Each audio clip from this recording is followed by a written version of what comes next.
In question 13, we're given a lot of information, and in a question like this, it's really important to dissect what you need and what's just waffle.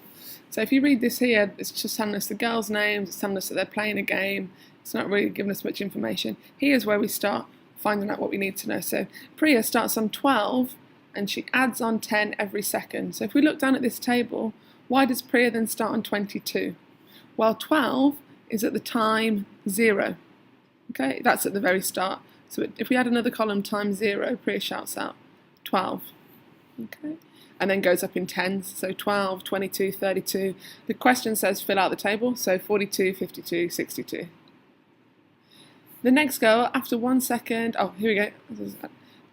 Andrea starts on 46. Okay, so times 0, 46, and takes away 2 every time. So 46, 44, 42, 40, 38, and 36.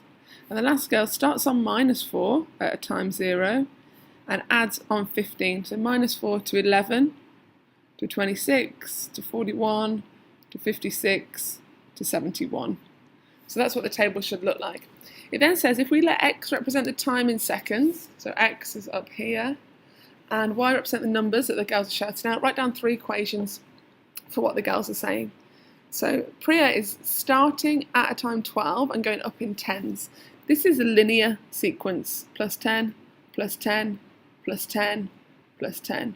So if we were to think about it graphically, if the time was going along the x-axis, 1 second, 2 seconds, 3 seconds, 4 seconds, Priya would start at 12 on the y-axis at time 0, and she'd go up in tens. She'd have a gradient of 10. Every time you go across 1, she goes up 10. So we can write this rule in the form y equals mx plus b, where m is the gradient. Well, here we're going up in tens, so it's y equals 10x. And then the plus b is where she crosses the y-axis, or in other words, where is she at a time when x is 0? So it's going to be this first column here, and Priya's at 12, so 10x plus 12. Andrea starts at, let's see, she goes up in, what's she going up in now? She's going down in 2s, -2, -2, -2. So the gradient on her graph would be -2x, and at a time 0, she'll be crossing the y-axis at positive 46, so 2x plus 46.